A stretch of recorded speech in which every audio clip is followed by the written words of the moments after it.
전주 한옥마을의 새벽 5시, 민호는 또다시 악몽에서 깨어났다. 차가운 땀이 등을 타고 흘렀고 심장은 미친 듯이 뛰고 있었다. 꿈속에서 폐수가 피를 토하며 쓰러지는 모습, 지연이 절망에 찬 눈물을 흘리는 장면이 아직도 생생했다. 30년째 반복되는 악몽이었다. 또 그 꿈이야. 민호는 떨리는 손으로 이마에 식은 땀을 닦았다. 침실 창문 너머로 희뿌연 안개가 골목을 감싸고 있었고 멀리서 들려오는 종소리만이 정적을 깨트렸다. 서점을 열기 위해 나선 그의 발걸음은 무거웠다. 매일 아침이 고문 같았다.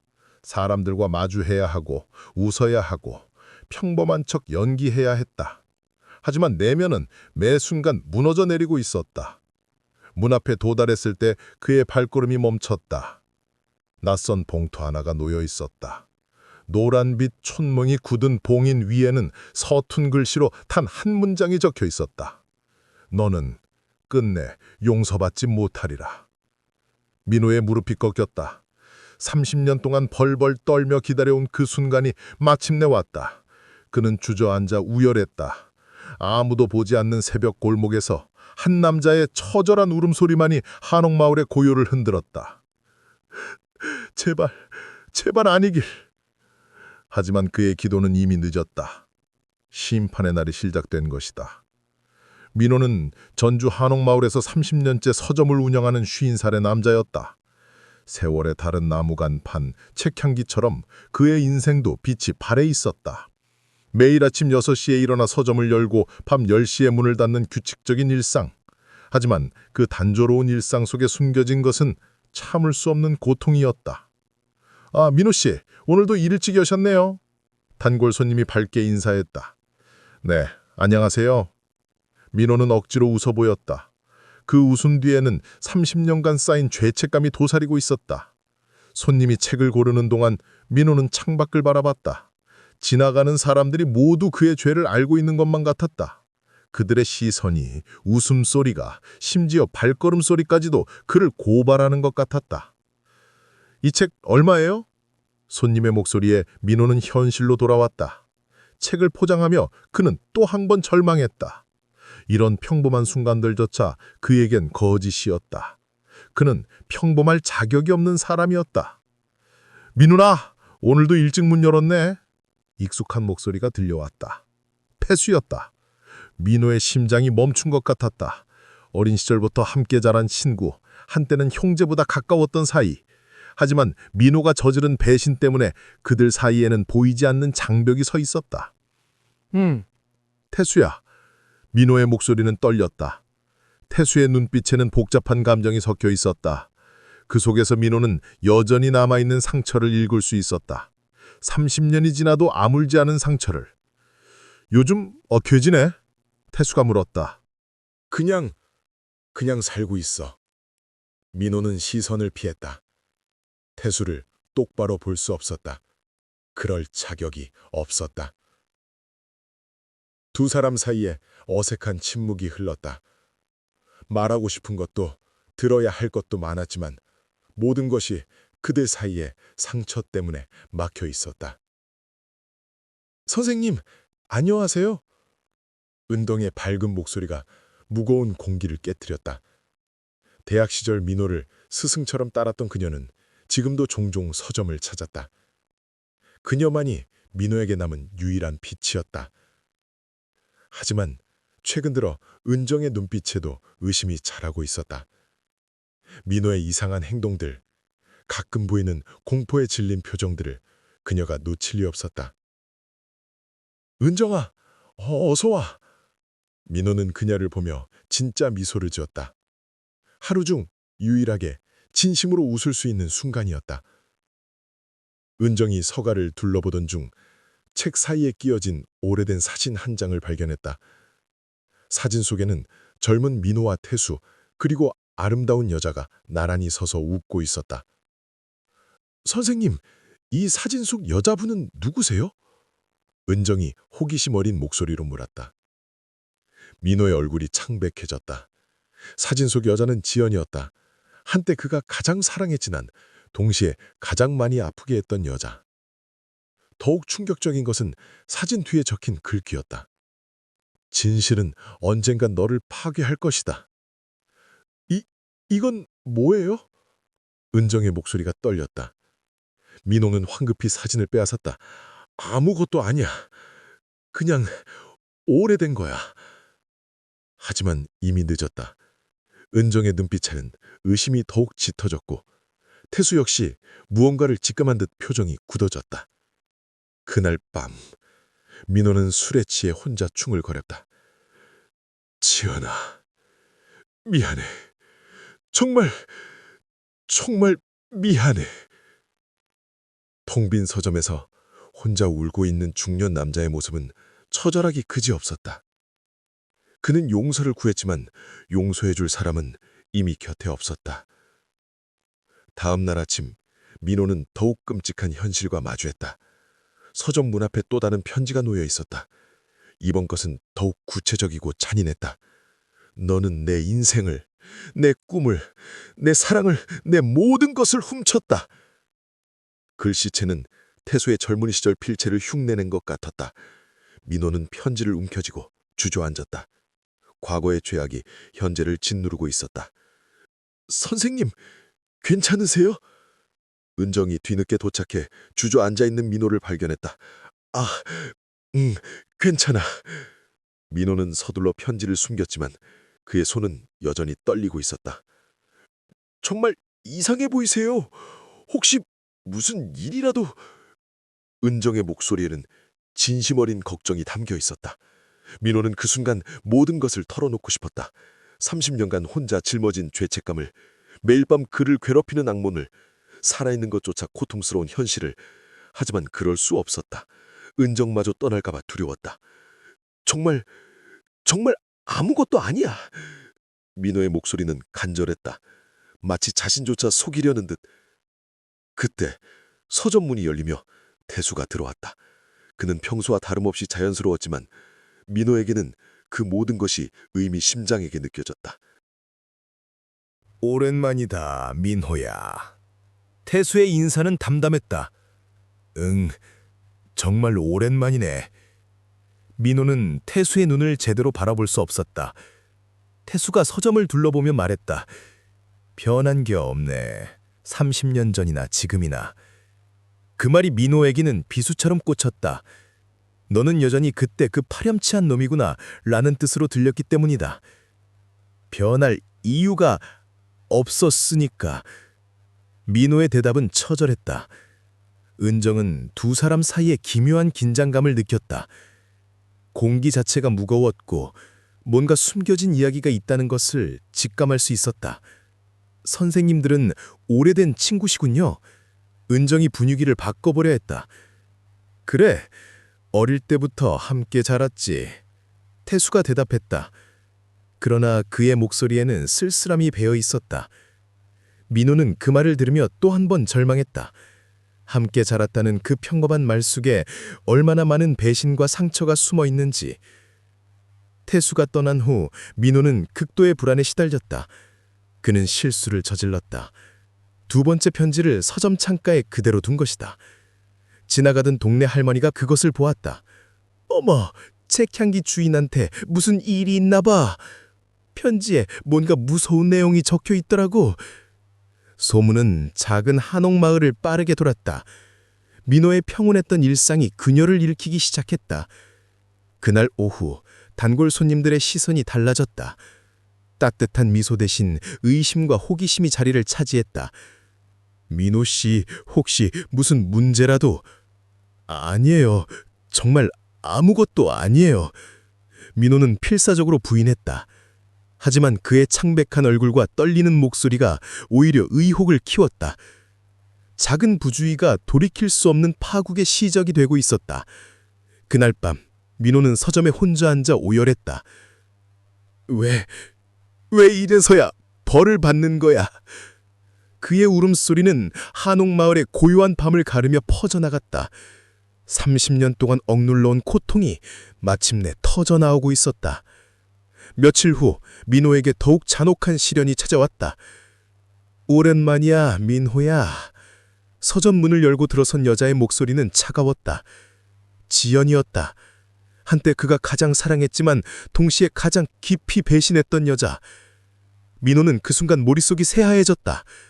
지연의 모습은 30년 전과 크게 달라져 있었다. 한때 따뜻했던 눈빛은 얼어붙어 있었고 아름다웠던 미소는 차가운 무표정으로 바뀌어 있었다. 지연아. 민호의 목소리는 떨렸다. 결국 이런 날이 오는구나. 지연은 서점을 천천히 둘러보며 말했다. 예상했던 일이야. 무슨 말이야? 진실이 드러나는 것만이야. 너도 알고 있잖아. 언젠가는 이런 날이 올 거라고. 민호는 지연의 눈빛에서 얼어붙은 분노를 읽었다. 30년 동안 결빙되어 있던 징후가 이제야 수면 위로 떠오르고 있었다. 지연아, 그때 일은... 그때 일? 지연이 차갑게 웃었다. 어느 그때를 말하는 거야? 태수를 배신했던 그때? 나를 속였던 그때? 아니면 모든 걸 알고도 계속 거짓말했던 그때? 바로 그 순간 은정이 서점으로 들어왔다. 그녀는 즉시 두 사람 사이에 살벌한 긴장감을 느꼈다. 안녕하세요. 은정이 조심스럽게 인사했다. 안녕하세요. 저는 지연이에요. 민호의... 지연이 잠시 머뭇거리다니 차갑게 말했다. 옛 아내입니다. 은정은 충격을 받았다. 민호가 결혼했었다는 이야기를 들어본 적이 없었기 때문이다. 선생님, 결혼하셨었나요? 은정의 목소리는 당황스러웠다. 민호는 입을 열 수 없었다. 어떻게 설명해야 할지 몰랐다. 결혼 이야기를 하려면 배신 이야기도 거짓말 이야기도 모두 해야 했다. 지연이 순웃음을 지으며 말했다.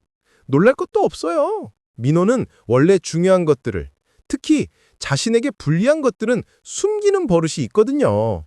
지연아, 제발 뭐? 입 다물고 있으라고? 30년 동안 충분히 참았어. 지연의 목소리에는 오랫동안 억눌러온 고통이 담겨 있었다. 은정은 두 사람의 대화를 들으며 점점 더 혼란스러워했다. 그동안 스승처럼 여겼던 민호에게 이런 과거가 있다는 것을 상상할 수 없었다. 그날 밤 지연은 마을의 작은 여관에 머물렀다. 민호는 그녀가 왜 돌아왔는지 알 것 같았다. 30년 동안 미완성으로 남겨진 복수를 완성, 끝을 보기 위해서였다. 민호는 서점에서 혼자 술을 마셨다. 술이 들어갈수록 그의 눈물도 많아졌다. 미안해. 정말 미안해. 그는 지연에게, 태수에게, 그리고 자신에게 허공을 향해 중얼거렸다. 세 번째 편지가 도착한 것은 바로 그 다음 날이었다. 1995년 5월 15일, 내가 김 대표에게서 받은 돈, 태수의 원고를 넘겨주고 받은 배신의 대가, 모든 것을 기억하고 있다. 민호는 그의 인생에서 가장 치욕스러운 날, 모든 것이 시작된 날, 그 날짜를 기억했다. 30년 전의 그 순간이 생생하게 되살아났다. 배신의 순간, 돈을 받던 순간, 태수의 절망에 찬 얼굴, 그는 편지를 움켜쥐고 통곡했다. 내가 너무 비겁했어. 민호의 전류가 텅 빈 서점에 메아리 쳤다. 하지만 아무도 그의 고백을 들어주지 않았다. 1995년 5월 15일, 그날을 민호는 평생 잊을 수 없었다. 당시 태수는 작은 출판사 꿈나무 출판을 운영하고 있었다. 지역 작가들의 작품을 발굴하여 세상에 알리는 것이 그의 꿈이었다. 비록 작은 규모였지만 그의 열정은 뜨거웠다. 민호는 태수의 가장 가까운 친구이자 사업 파트너였다. 원고 검토부터 편집, 마케팅까지 모든 것을 함께했다. 그들은 꿈을 공유하는 동지였다. 하지만 현실은 냉혹했다. 출판사는 적자에 시달렸고 두 사람의 생활은 점점 더 어려워졌다. 바로 그때 대형 출판사 한별출판에서 민호에게 은밀한 제안이 들어왔다. 태수 씨의 출판사 정보를 넘겨주시면 저희가 좋은 조건으로 모셔가겠습니다. 김 대표의 목소리는 달콤했다. 현재 월급의 3배, 안정적인 직장, 그리고 미래에 대한 보장. 하지만 태수는 제 친구인데요. 비즈니스에서는 때로 어려운 선택을 해야 하는 법입니다. 태수 씨도 결국은 이해할 거예요. 민호는 고민했다. 며칠간 잠들지 못했다. 태수를 배신하는 것과 자신의 미래 사이에서 갈등했다. 결국 그는 비겁한 선택을 했다. 민호는 태수의 중요한 작가 명단, 출간 계획, 그리고 재정 상태까지 모든 정보를 김 대표에게 넘겨주었다. 그 대가로 받은 것은 거액의 현금과 한별 출판에서의 자리였다. 일주일 후 태수의 출판사에 재앙이 닥쳤다. 주요 작가들이 모두 한별 출판으로 옮겨갔다. 투자자들도 발을 뺐다. 하루아침에 모든 것을 잃었다. 민호야, 도대체 뭐가 어떻게 된 거야? 태수는 절망에 찬 얼굴로 물었다. 민호는 대답할 수 없었다. 그저 고개를 숙이고 있을 뿐이었다. 누군가 우리 정보를 흘렸어. 대체 누가? 태수의 목소리는 떨리고 있었다. 그 순간 민호는 자신이 얼마나 비열한 인간인지 깨달았다. 하지만 이미 돌이킬 수 없었다. 더욱 끔찍한 것은 지연과의 관계였다. 당시 지연은 태수를 사랑하고 있었다. 하지만 태수는 사업 실패의 충격으로 모든 것을 포기한 상태였다. 그는 지연을 피했고 자신의 곁을 떠나라고 했다. 나 같은 실패작과는 함께할 수 없어. 넌 더 나은 사람을 만나야 해. 바로 그때 민호가 지연에게 접근했다. 위로하는 척하면서 보호해주는 척하면서 태수에 대한 실망감과 상처로 무너져가는 지연을 자신의 것으로 만들었다. 지연아, 괜찮아. 내가 있잖아. 민호야, 고마워. 정말 고마워. 지연은 민호의 위로에 의지했다. 그녀는 민호가 태수를 배신한 장본인이라는 것을 꿈에도 몰랐다. 두 사람은 결혼했다. 하지만 그 결혼은 거짓된 기반 위에 세워진 것이었다. 결혼 후 3년이 지나서야 지연은 진실을 알게 되었다. 우연히 발견한 민호의 일기장에서 모든 것이 드러났다. 태수에게는 미안하지만 나도 살아야 한다. 지연이를 드디어 얻었다. 지연은 그날 밤 민호 앞에서 일기장을 내려놓으며 말했다. 이게 진실이었구나. 지연아, 그건 설명하지 마. 더 이상 듣고 싶지 않아. 지연의 목소리는 얼어붙어 있었다. 나는 너를 정말 사랑했어. 사랑? 지연이 비웃었다. 배신으로 얻은 사랑이 무슨 의미가 있어? 그날 밤 차가운 이별의 말과 함께 지연은 떠났다. 너는 평생 이 죄책감을 안고 살아야 할 거야. 그게 내가 받을 뻘이야. 민호는 그 후 30년 동안 혼자 살았다. 매일 밤 그를 괴롭히는 것은 태수의 절망에 찬 얼굴과 지연의 차가운 눈빛이었다. 이제 그 모든 것이 다시 현재로 돌아와 그를 심판하고 있었다. 네 번째 편지에는 더욱 잔인한 내용이 적혀 있었다. 태수가 마지막으로 내게 했던 말을 기억하나? 민호야, 나는 친구를 잘못 믿었나 봐. 그 말이 그를 얼마나 아프게 했는지 알고 있다. 민호는 편지를 읽고 바닥에 주저앉았다. 30년 전의 그 순간이 다시 생생해졌다. 태수의 마지막 말, 그 슬픔에 찬 목소리. 아! 민호의 절규가 서점을 가득 메웠다. 그는 머리를 쥐어뜯으며 울었다. 자신이 얼마나 잔인한 인간인지, 얼마나 용서받을 수 없는 죄를 저질렀는지 깨닫고 있었다. 은정은 민호의 비밀을 알아가면서 점점 더 불안해졌다. 그가 숨기고 있는 것들이 너무 많았고 그의 고통스러워하는 모습을 더 이상 보고만 있을 수 없었다. 어느 날 저녁 민호가 잠시 자리를 비운 사이 은정은 서점 안쪽 방에서 우연히 낡은 일기장을 발견했다. 먼지가 쌓인 서랍 깊숙한 곳에 숨겨져 있던 것이었다. 첫 페이지부터 그녀의 손은 떨리기 시작했다. 1995년 5월 12일 김 대표가 다시 연락했다. 제안 금액이 올랐다.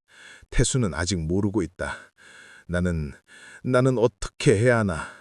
지연이가 태수를 사랑하는 것도 괴롭다.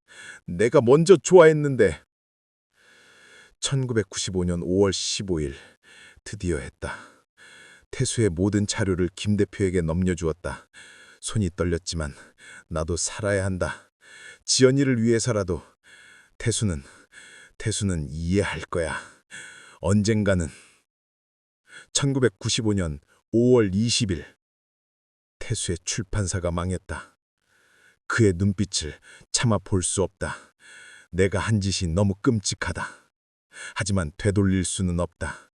지연이가 태수에게 실망하고 있다. 나에게 기댈 수밖에 없게 만들어야 한다. 은정의 눈에 눈물이 고였다. 그녀가 스승처럼 여겼던 민호의 진짜 모습이 서서히 드러나고 있었다. 일기는 계속되었다. 1996년 3월 10일 지연이와 결혼했다. 하지만 기쁘지가 않다. 이 모든 게 거짓말 위에 세워진 것이기 때문이다. 지연이는 여전히 태수를 그리워한다. 가끔 잠꼬대로 태수 이름을 부른다. 1998년 1월 25일 지연이가 진실을 알았다. 내 일기를 읽어버렸다. 그녀의 눈빛이 얼음 같았다. 당신은 괴물이야 라고 했다. 맞다. 나는 괴물이다. 1998년 2월 1일 지연이가 떠났다. 마지막으로 이렇게 말했다. 민호야, 나는 당신을 용서할 수 없어. 평생을 두고 후회하며 살아. 나는 정말 후회하고 있다. 은정은 일기장을 덮고 오열했다. 민호의 고통스러워하는 모습들, 그의 낙몽들, 그의 죄책감이 이제야 이해되었다. 하지만 동시에 그가 저지른 일에 잔혹함에 경악했다. 바로 그때 민호가 돌아왔다. 은정아, 뭐하고? 민호의 말이 멈췄다. 은정이 들고 있는 일기장을 보았기 때문이다. 선생님, 은정의 목소리는 떨렸다. 이게 정말 선생님이 하신 일이에요? 민호는 무릎이 꺾였다. 마지막 비밀마저 들켜버린 것이다.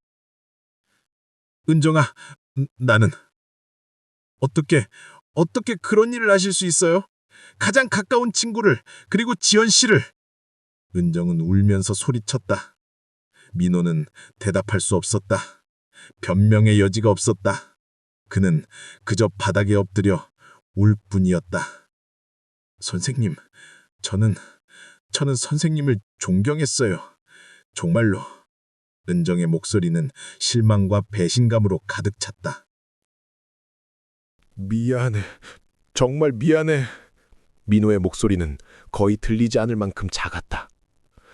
미안하다고 해서 되는 일이 아니에요. 은정이 소리쳤다.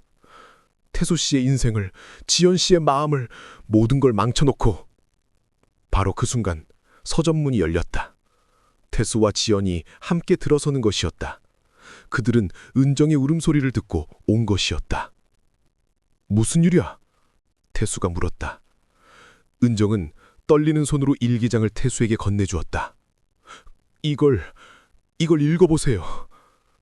태수가 일기장의 첫 페이지를 읽기 시작했을 때 서점 안의 공기는 얼어붙었다.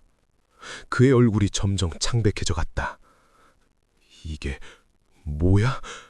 태수의 목소리는 떨렸다. 지연도 태수의 어깨 너머로 일기를 보고 있었다. 그녀의 얼굴에는 30년 만에 진실을 확인하는 복잡한 감정이 스쳐 지나갔다. 민호는 바닥에 엎드린 채로 일어날 수 없었다. 30년간 숨겨온 비밀이 마침내 모두에게 드러난 순간이었다. 민호야, 태수의 목소리는 차가웠다. 이게 정말 네가 쓴 거야? 민호는 고개를 들 수 없었다. 그는 고개만 끄덕였다. 그러니까 너는 30년 전에 나를... 태수야, 미안해. 정말 미안해. 미안하다고 해서 되는 일이 아니에요. 태수의 목소리가 커졌다. 30년 동안 나는 내가 무능해서, 내가 실패해서 모든 걸 잃었다고 생각했어. 지연이도, 꿈도, 모든 걸. 근데 그게 다 네가 한 짓이었다고? 태수의 목소리에는 30년간 쌓인 고통과 분노가 폭발하고 있었다. 지연이 조용히 말했다. 태수야, 진정해. 진정하라고? 지연아, 우리가 헤어진 것도, 내가 너를 포기한 것도 모든 게 이 자식 때문이었어. 태수는 민호를 향해 다가갔다. 그의 주먹이 떨리고 있었다. 30년 동안 나는 매일 밤 자책했어. 왜 내가 그렇게 무능했을까? 왜 더 잘하지 못했을까? 태수의 눈에선 눈물이 흘러내렸다. 근데 그게 다 거짓이었던 거야? 민호가 비로소 고개를 들었다. 그의 얼굴은 눈물과 콧물로 범벅이 되어 있었다. 태수야, 나는 그때 너무 어리석었어. 돈에 눈이 멀어서, 지연이를 질투해서. 질투? 친구를 배신할 정도로? 나도 지연이를 사랑했어. 너보다 먼저 좋아했어. 근데 지연이는 항상 너만 봤잖아. 민호의 목소리는 처절했다. 지연이 떨리는 목소리로 말했다. 그래서 내 인생을 망친 거야? 지연아, 나는 너를 사랑했어. 정말로. 그게 사랑이야? 거짓말과 배신 위에 세운 관계가? 민호는 더 이상 변명할 수 없었다. 그는 그저 바닥에 엎드려 울 뿐이었다. 은정이 조용히 말했다.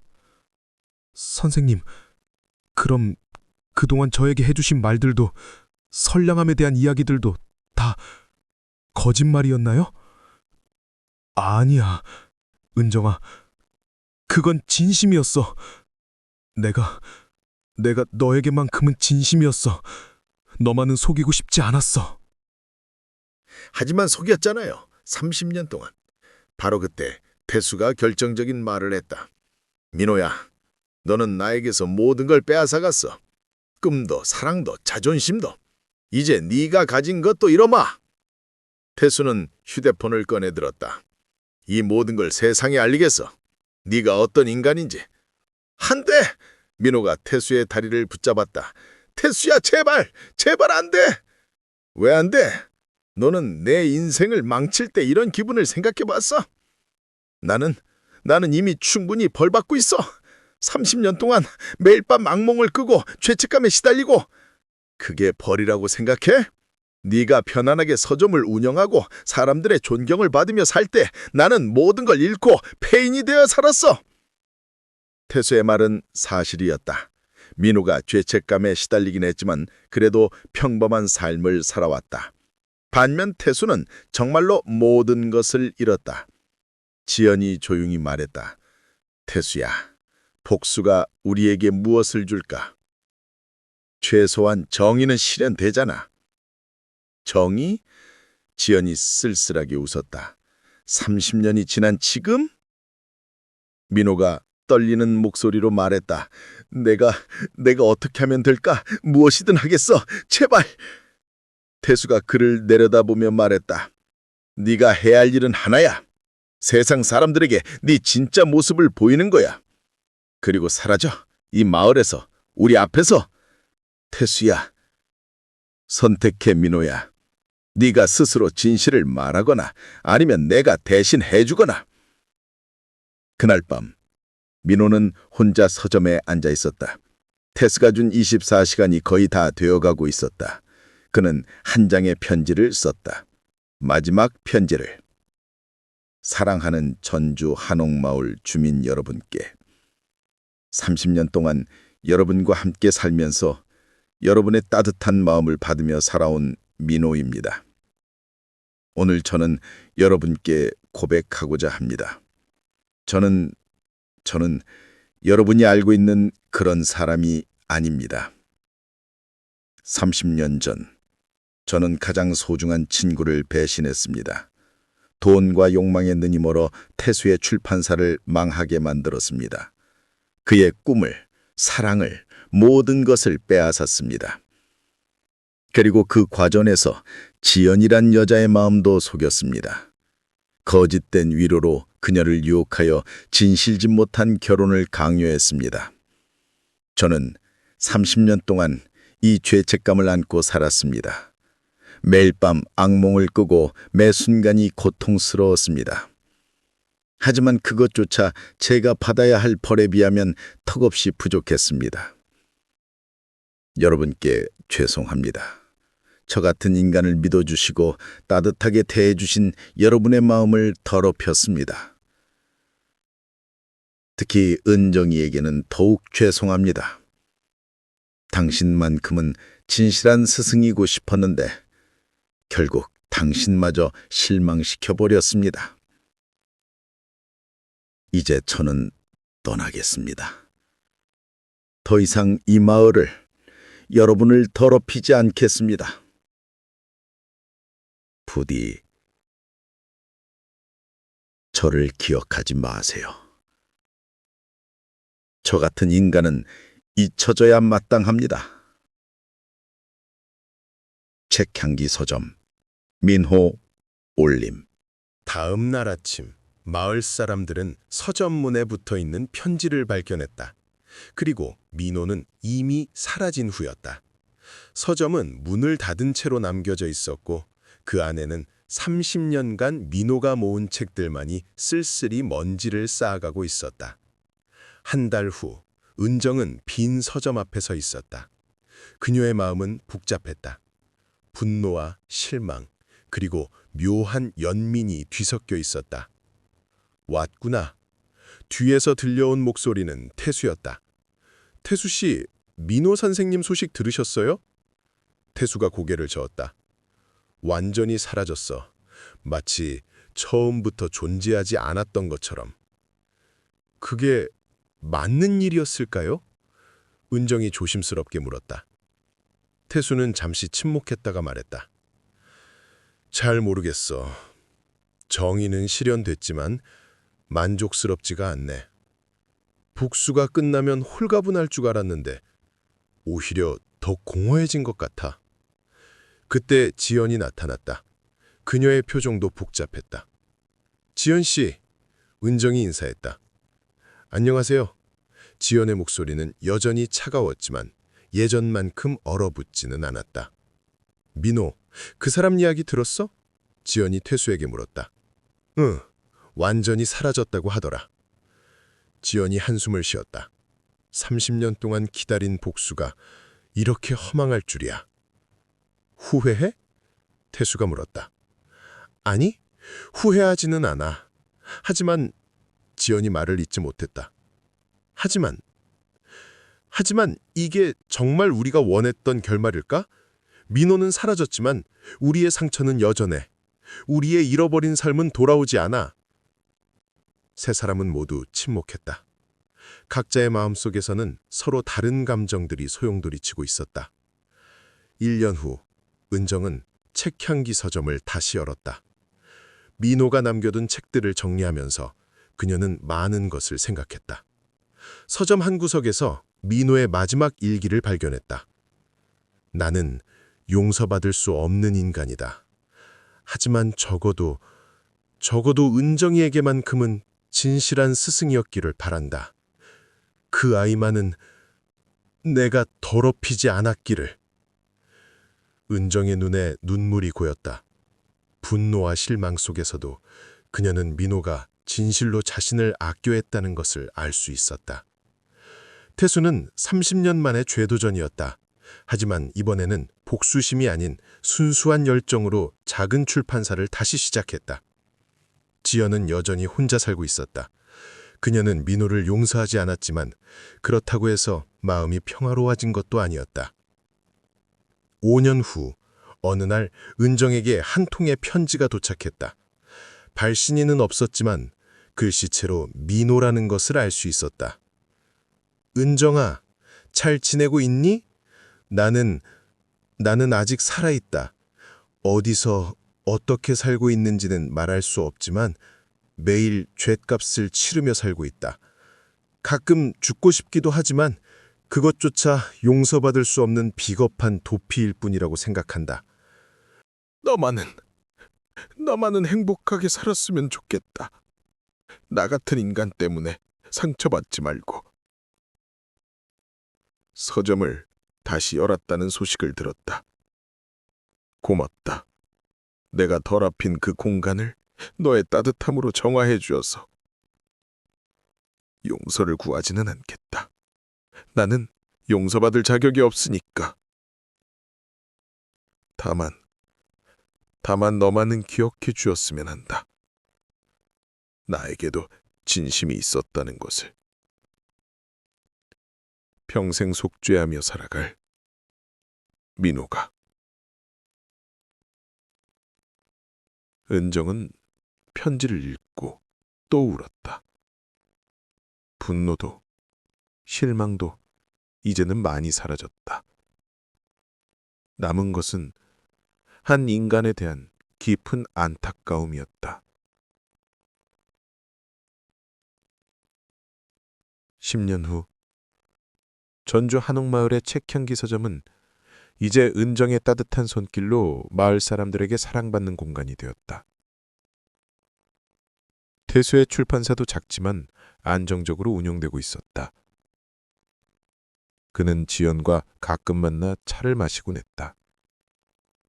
사랑은 아니었지만 서로의 상처를 이해하는 동반자 같은 관계였다.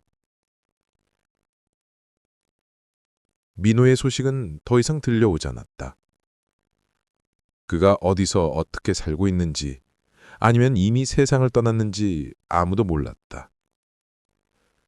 다만 가끔 서점문 앞에 익명의 기부금이 놓여 있곤 했다.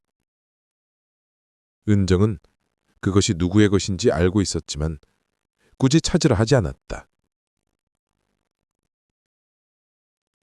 어떤 죄는 평생을 두고 치러야 하는 법이다. 어떤 고통은 죽을 때까지 짊어지고 살아야 하는 법이다. 민호는 어디선가 용서받지 못한 채로 그 무거운 십자가를 지고 살아가고 있을 것이다.